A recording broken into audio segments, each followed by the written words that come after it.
Current affairs in short. राष्ट्रीय समाचार। Dwarka expressway का उद्घाटन। प्रधानमंत्री नरेंद्र मोदी ने द्वारका एक्सप्रेसवे के गुड़गांव खंड का उद्घाटन किया। ये परियोजना 9,000 करोड़ रुपए की लागत वाली है और दिल्ली और हरियाणा में 29 किलोमीटर तक फैली हुई है।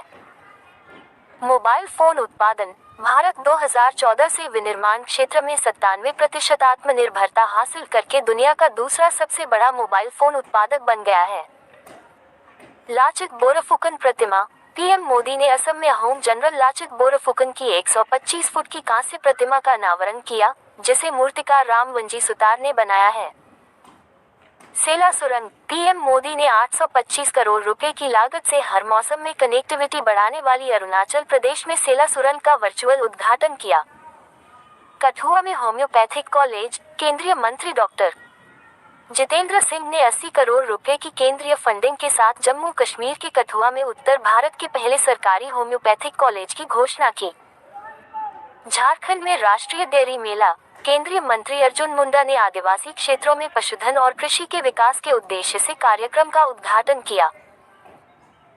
अंडमान और निकोबार कमांड का ऐतिहासिक पूर्ण महिला समुद्री निगरानी मिशन।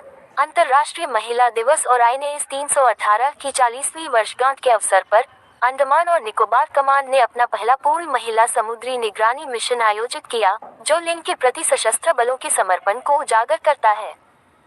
समानता और समान अवसर। नागरिकता संशोधन अधिनियम CAA का कार्यान्वयन। प्रधानमंत्री नरेंद्र मोदी के तहत भारत सरकार ने 11 मार्च 2024 को CAA के कार्यान्वयन की घोषणा की। इस अधिनियम का उद्देश्य मुसलमानों को छोड़कर पड़ोसी देशों के प्रताड़ित अल्पसंख्यकों को भारतीय नागरिकता प्रदान करना है। बहस और आलोचना को फिर से जन्म दिया है। अमित शाह ने दिल्ली ग्रामोदय अभियान परियोजनाओं का उद्घाटन किया। केंद्रीय गृह मंत्री अमित शाह ने दिल्ली ग्रामोदय अभियान की शुरुआत की, जिसमें बुनियादी ढांचे और जीवन स्तर में सुधार के लिए 960 करोड़ रुपए के फंड के साथ 41 गांवों में पाइप प्राकृतिक गैस PNG सुविधाएं और 178 गांवों में विकास परियोजनाएं शुरू की गईं। दिल्ली के ग्रामीण इलाकों में पीएम मोदी ने उत्तर प्रदेश में 15 हवाई अड्डा परियोजनाओं का उद्घाटन किया। प्रधानमंत्री नरेंद्र मोदी ने उत्तर प्रदेश में 15 हवाई अड्डा परियोजनाओं का उद्घाटन किया, जिनमें नए हवाई अड्डे, विस्तारित टर्मिनल और सहायक सुविधाएं शामिल हैं, जिनमें लगभग 10,000 करोड़ रुपए का कुल निवेश है। पीएम मोदी ने कार्बन फुटप्रिंट और सड़क की भीड़ को कम करने के लिए सुजुकी मोटर गुजरात में भारत की पहली automobile in plant railway siding का उद्घाटन किया। योग महोत्सव 2024 ने 21 जून को अंतर्राष्ट्रीय योग दिवस की 100 दिवसीय उल्टी गिनती को चिन्हित किया। थीम: महिला सशक्तिकरण के लिए योग। अनुराग ठाकुर ने PBS HABD समाचार साझाकरण सेवा शुरू की। DD न्यूज और आकाशवाणी समाचार वेबसाइटों को नया रूप दिया। Updated news on air mobile app. चुनावी बॉन्ड योजना। भाजपा ने 12 अप्रैल 2019 से 24 जनवरी 2024 तक 6,060.5 करोड़ रुपए की कमाई के साथ चुनावी बॉन्ड योजना के माध्यम से प्राप्तियों की सूची में शीर्ष स्थान हासिल किया है। इलेक्ट्रिक वाहन नीति को मंजूरी। भारत सरकार ने देश को इलेक्ट्रिक वाहनों के विनिर्माण केंद्र के रूप में बढ़ावा देने के लिए एक नई नीति को मंजूरी दी है, जिसका लक्ष्य वैश्विक EV निर्माताओं से महत्वपूर्ण निवेश आकर्षित करना है। इथेनॉल सौ ईंधन पहल। पेट्रोल में बढ़े हुए इथेनॉल मिश्रण के माध्यम से स्थिरता को बढ़ावा देने और उत्सर्जन को कम करने के लिए केंद्रीय मंत्री हरदीप सिंह पुरी द्वारा शुरू की गई। अंतर्राष्ट्रीय समाचार। इंडोनेशिया में समुद्री शैवाल फार्म। C6 एनर्जी ने इंडोनेशिया के लोम्बोक तट पर दुनिया का पहला बड़े पैमाने पर यंत्रीकृत उष्णकटिबंधीय समुद्री शैवाल फार्म लॉन्च किया। आसिफ अली जरदारी ने पाकिस्तान के 14वें राष्ट्रपति के रूप में शपथ ली।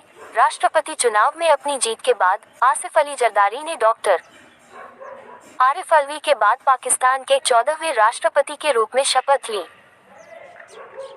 टोनकिन की खाड़ी में चीन की नई प्रादेशिक समुद्री बेसलाइन ने चिंताएं बढ़ा दी है। चीन ने टोनकिन की खाड़ी में एक नई प्रादेशिक समुद्री बेसलाइन की घोषणा की है, जिसे वियतनाम के साथ साझा किया गया है, जिससे क्षेत्रीय स्थिरता और मौजूदा समझौतों पर प्रभाव के बारे में चिंताएं बढ़ गई हैं।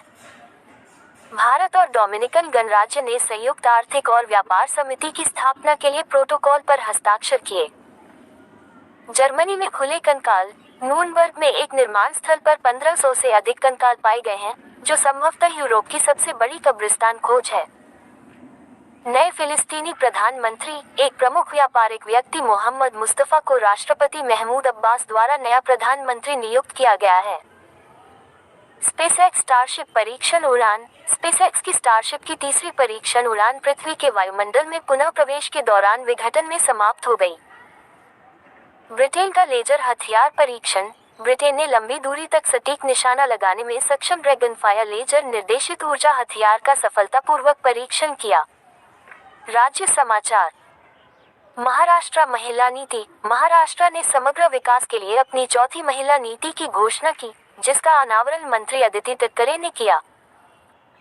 तमिलनाडु ने नींगल नलमा योजना शुरू की। तमिलनाडु सरकार ने कल्याणकारी कार्यक्रमों के कार्यान्वयन की समीक्षा करने और सार्वजनिक शिकायतों को सीधे संबोधित करने के लिए नींगल नलमा योजना शुरू की।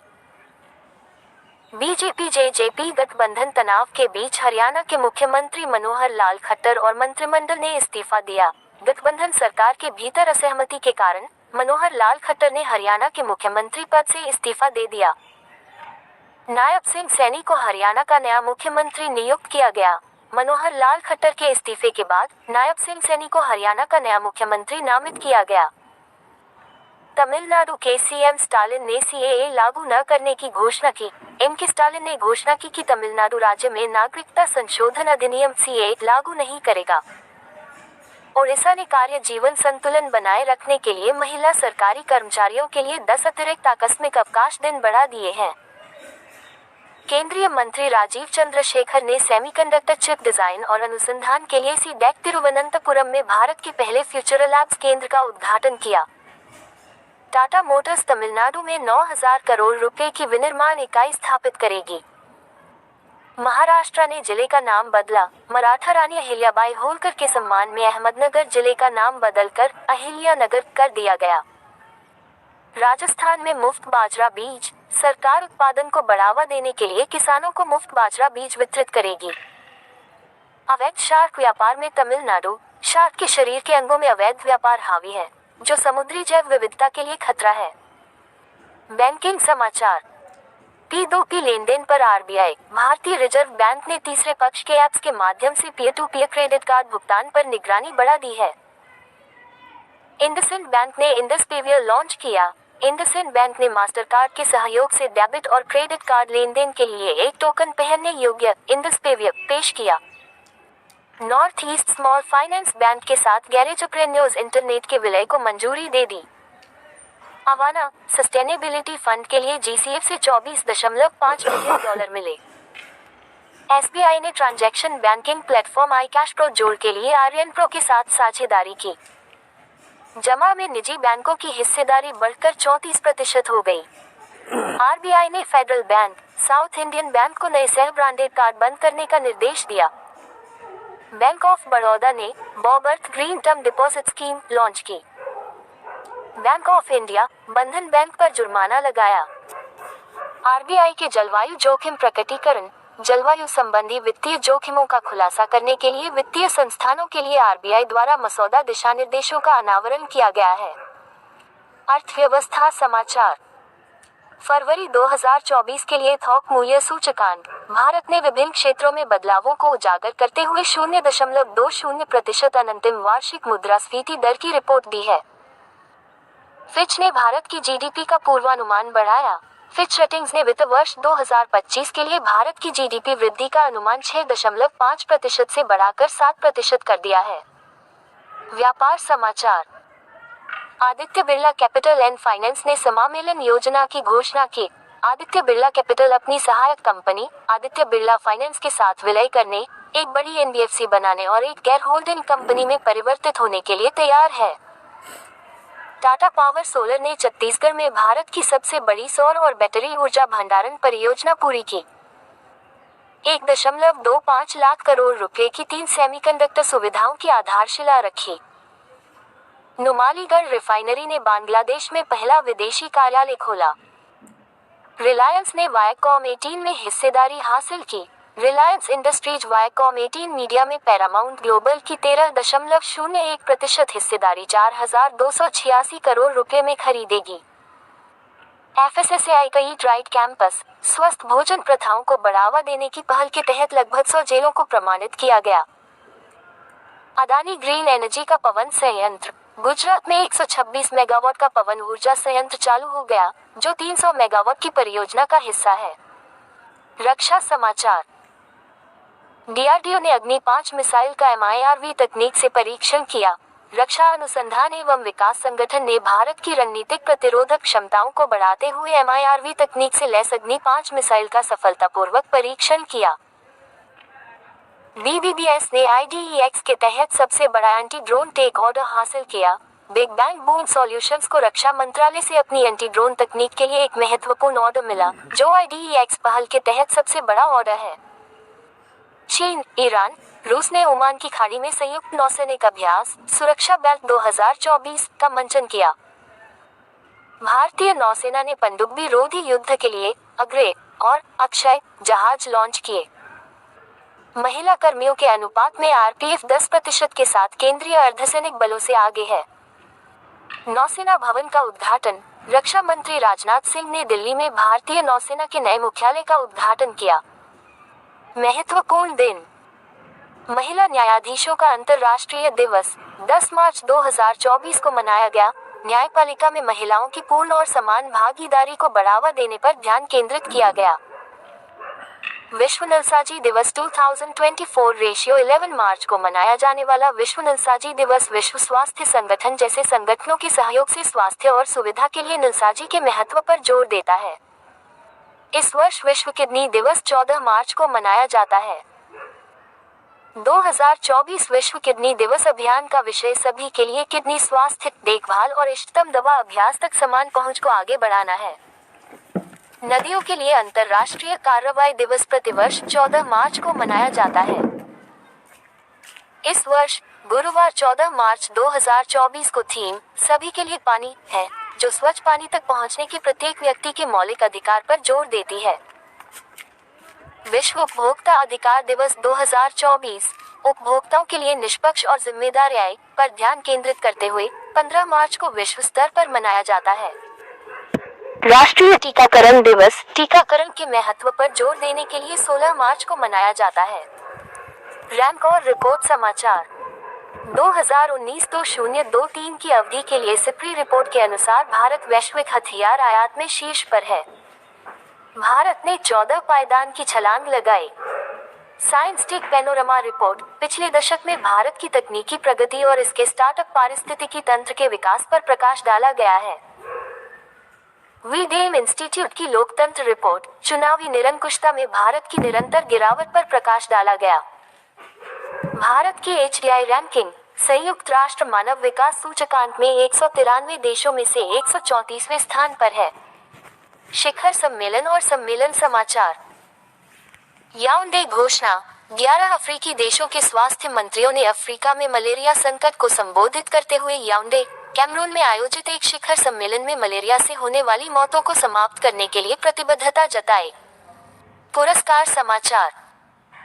रिकेन यामामोटो ने 2024 प्रित्जकर आर्किटेक्चर पुरस्कार जीता। वास्तुकला में उनके योगदान के लिए पहचाने जाने वाले रिकेन यामामोटो को प्रतिष्ठित प्रित्जकर आर्किटेक्चर पुरस्कार से सम्मानित किया गया।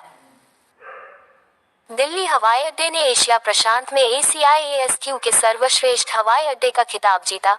लगातार छठे वर्ष दिल्ली हवाई अड्डे को हवाई अड्डा सेवा गुणवत्ता ASQ पुरस्कारों द्वारा एशिया प्रशांत क्षेत्र में सर्वश्रेष्ठ हवाई अड्डे का खिताब दिया गया। श्रीनिवासन स्वामी को 2024 IAA गोल्डन कंपास पुरस्कार मिला। चमेली देवी जैन पुरस्कार 2024 उत्कृष्ट योगदान के लिए पत्रकार ग्रीष्मा कुठार और रितिका चोपड़ा को संयुक्त रूप से सम्मानित किया गया। टाटा सन्स के पूर्व चेयरमैन रतन टाटा को प्रतिष्ठित PV Narasimha Rao memorial award से सम्मानित किया गया है। उन्हें उनके उत्कृष्ट परोपकारी योगदान के लिए पुरस्कार मिला। पुरस्कार समारोह 15 मार्च 2024 को मुंबई में हुआ। योजनाएं समाचार। महतारी वंदन योजना। PM मोदी ने छत्तीसगढ़ में शुरू की योजना। महिलाओं को मासिक 1000 रुपए की वित्तीय सहायता प्रदान की जाएगी। फार्मास्यूटिकल्स विभाग द्वारा संशोधित प्रौद्योगिकी उन्नयन सहायता योजना। इसका उद्देश्य फार्मास्यूटिकल उद्योग की क्षमताओं को बढ़ाना और विशेष रूप से एमएसएमई के लिए वैश्विक मानकों के साथ तालमेल बिठाना है। पीएम मोदी ने हाशिए पर रहने वाले समुदायों के लिए पीएम सूरज पोर्टल लॉन्च किया। नीति आयोग की वोकल फॉर लोकल पहल। इलेक्ट्रिक मोबिलिटी प्रमोशन स्कीम 2024 की घोषणा। पुस्तकें और लेखक समाचार। सागर परिक्रमा पुस्तक का विमोचन। केंद्रीय मंत्री परषोत्तम रूपाला ने समुद्री यात्रा और उसके प्रभावों का वर्णन करने वाली एक पुस्तक का अनावरण किया। नियुक्ति समाचार। नए पीसीआई अध्यक्ष 2 बार के पैरालंपिक स्वर्ण पदक विजेता देवेंद्र झाझरिया को भारत की पैरालंपिक समिति के नए अध्यक्ष के रूप में चुना गया। एएस राजीव को सतर्कता आयुक्त के रूप में नियुक्त किया गया। 11 मार्च 2024 को सतर्कता आयुक्त के रूप में शपथ ली। इस भूमिका में 38 वर्षों से अधिक का बैंकिंग अनुभव शामिल है। किशोर मकवाना ने एनसीएससी के अध्यक्ष के रूप में कार्यभार संभाला। अनुसूचित जाति समुदाय के हितों और अधिकारों की रक्षा के लिए प्रतिबद्धता व्यक्त की। दीपक बल्लानी को इस्मा का नया महानिदेशक नियुक्त किया गया। चुनाव से पहले मतदाताओं की जानकारी के लिए गूगल ने ईसीआई के साथ सहयोग किया। संजय कुमार सिंह को एनएचपीसी के अगले निदेशक परियोजना के रूप में नामित किया गया। ज्ञानेश कुमार, सुखबीर संधू नए चुनाव आयुक्त नियुक्त। एनसीएल के नए सीएमडी बी साईराम को नॉर्दर्न कोलफील्ड्स लिमिटेड के अध्यक्ष और प्रबंध निदेशक के रूप में नियुक्त किया गया। समझौते समाचार। भारत ईएफटीए साझेदारी। भारत ने यूरोपीय मुक्त व्यापार संघ के साथ एक व्यापार और आर्थिक साझेदारी समझौते पर हस्ताक्षर किए, जिसका उद्देश्य विदेशी निवेश बढ़ाना और नौकरियां पैदा करना है। एनजीईएल ने आरवीयूएनएल के साथ समझौता ज्ञापन पर हस्ताक्षर किए। छबड़ा थर्मल पावर प्लांट की दक्षता को बढ़ाने के लिए नवीकरणीय ऊर्जा और हरित हाइड्रोजन परियोजनाओं को विकसित करना।